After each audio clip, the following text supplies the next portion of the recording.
Welcome back, everybody. Today we're going to be diving into a topic that a lot of you have been asking about. Oh, yeah. Filipino mail-order brides in Canada. Okay.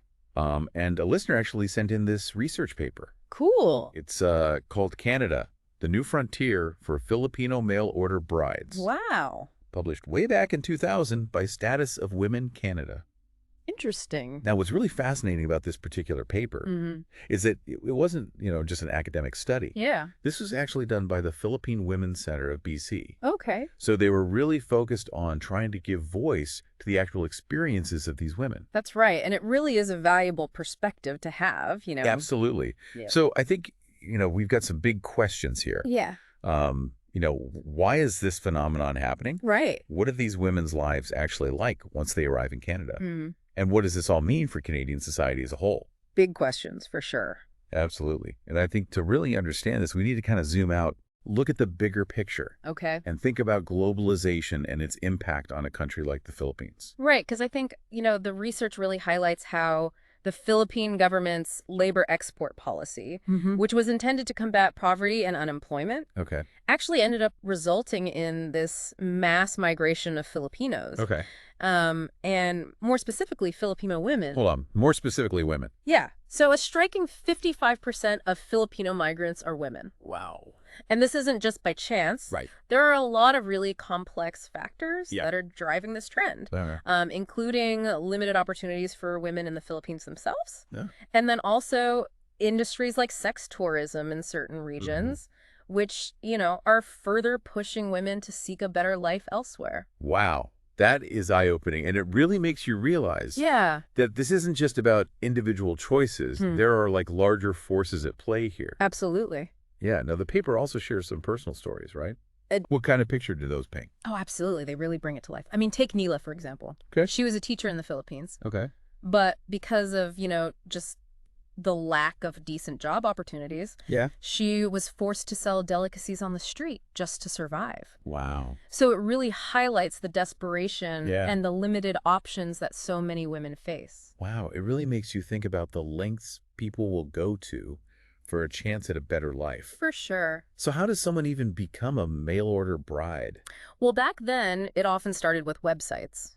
Right. Showcasing women from, specific provinces in the Philippines. Right. Can you imagine the kind of imagery and language they used? Oh, I bet it wasn't exactly empowering. Not at all. Mm. The research points out how Filipino women were often portrayed as traditional and subservient. Right. And it's interesting because they were playing into these existing stereotypes about Asian women Yeah. and then contrasting them with Yeah. so-called modern Western women. It's a very deliberate marketing tactic, for sure.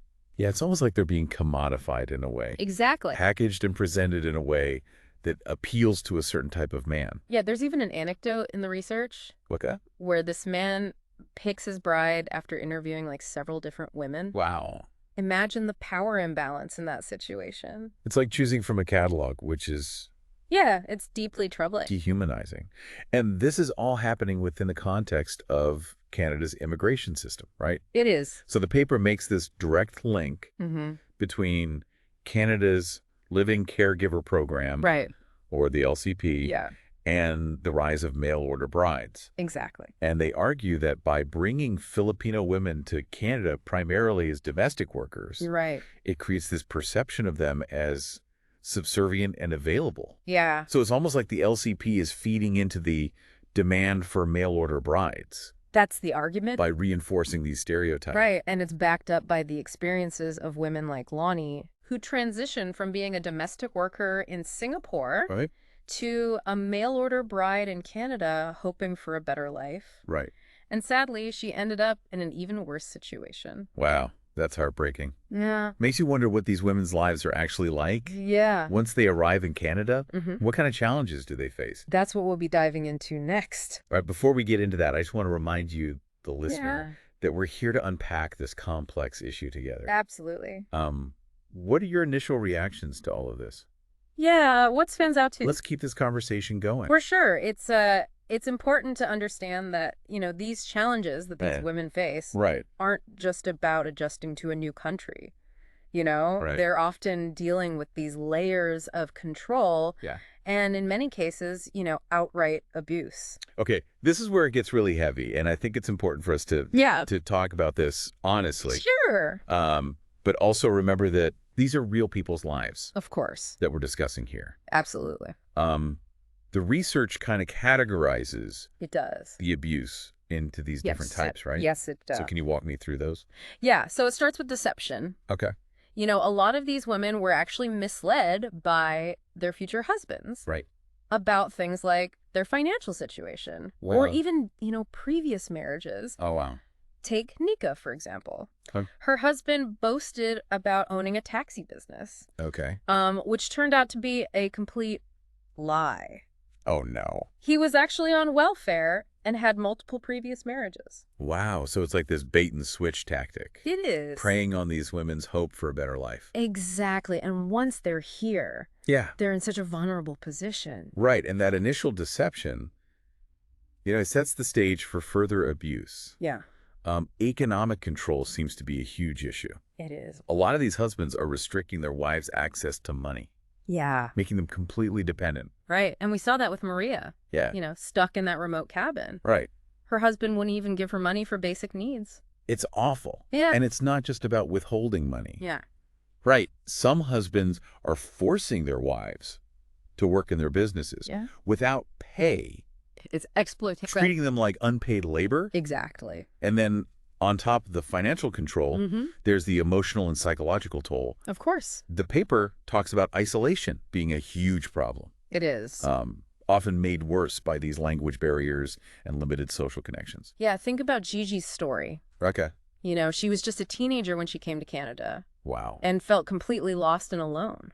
Oh, my gosh. So it really highlights how important community support is, Right. especially for women who are isolated and far from their families. Absolutely. It's just a stark reminder that these women are human beings Right. with feelings and needs, Yeah. not just commodities, Of course. And sadly, the abuse doesn't always stop there. Right.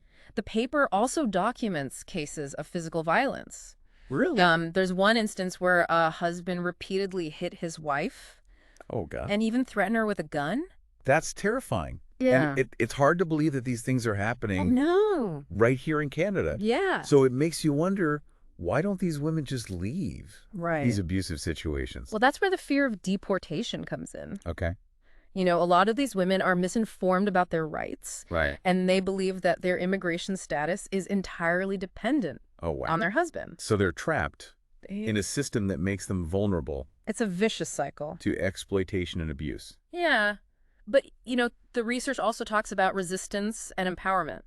Okay, tell me about that, because that's what I want to hear. Yes. And this is where I think it's crucial to remember Yeah. that these women are not passive victims. Okay. They find ways to cope, Right. resist, and even fight back. Yeah. Against their circumstances. I love that. So what are some examples of this resistance?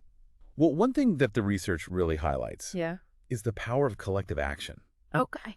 When women come together, Right. share their stories, Yeah. support each other, they can actually find the strength to assert their rights. We saw this in the story about the Filipino women in Victoria Yes. who are so active in their community association. Exactly. It seems like finding community is crucial. It is. It gives them that sense of belonging, Yeah. solidarity, Right. and a platform to advocate for change. It's so important. Beyond that, a lot of these women tap into their own resourcefulness and resilience. Okay. Some take on part-time jobs, Wow. even if their husbands disapprove, Yeah. to gain some financial independence. So they're creating space for themselves. They are. Even within these really restrictive circumstances. It's Yeah. inspiring.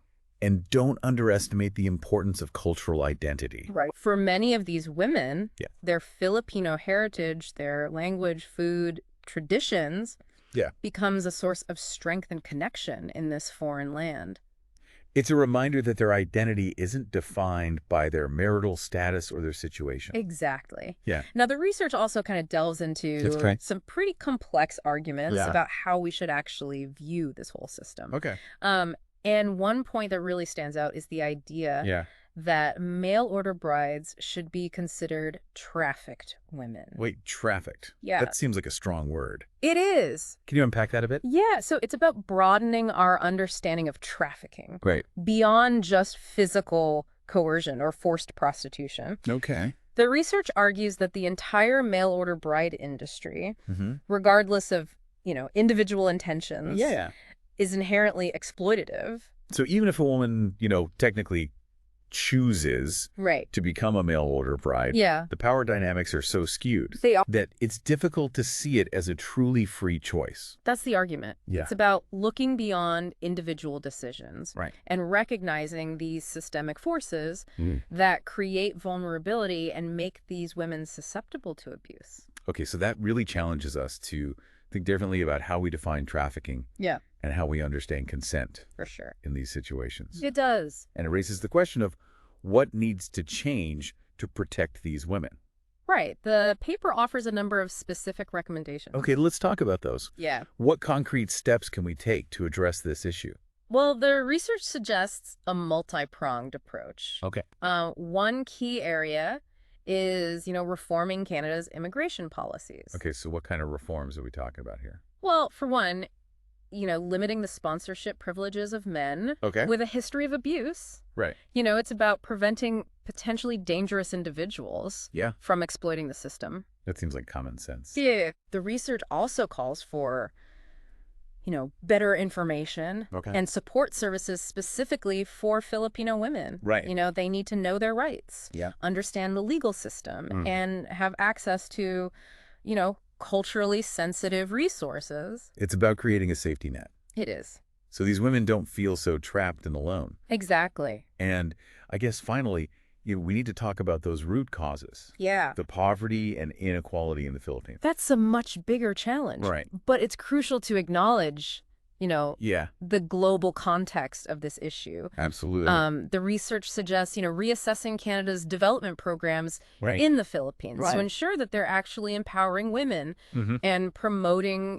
sustainable economic growth. So it's about investing in those long-term solutions It is. that create opportunities for women in their home country, Yes, so they don't feel forced to seek a better life through marriage exactly. to a foreigner. And, ultimately, it's about challenging those systems Right. that perpetuate this inequality and exploitation. Now, this research was published over 2 decades ago, It was. and it really leaves us with some important questions. It does. Like, what kind of questions? What questions for you to ponder? Okay, I like that.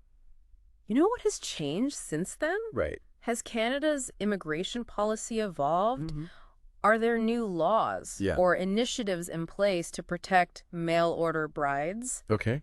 And what about the women themselves? Right. Are their stories being heard? Those are really powerful questions, and it makes you want to kind of Yeah, dig deeper. it does. What's changed, what progress has been made. That's the beauty of this kind of deep dive. Right. It sparks curiosity, Yeah. encourages critical thinking, Absolutely. and hopefully inspires action. Well, this has been an incredibly eye-opening conversation. It has. Thank you so much for sharing your expertise with us Oh, it's been my pleasure. and helping us unpack this really complex issue. Happy to do it. And of course, thank you to the listener Yeah. for sending in this really insightful research. Absolutely. It's sparked a really important dialogue. Remember, knowledge is power. It is. And by sharing these stories, Mhm. we can work towards creating Yeah. a more just and equitable world. Absolutely. For everyone. Thanks for joining us on this deep dive. Thanks, everyone. Until next time.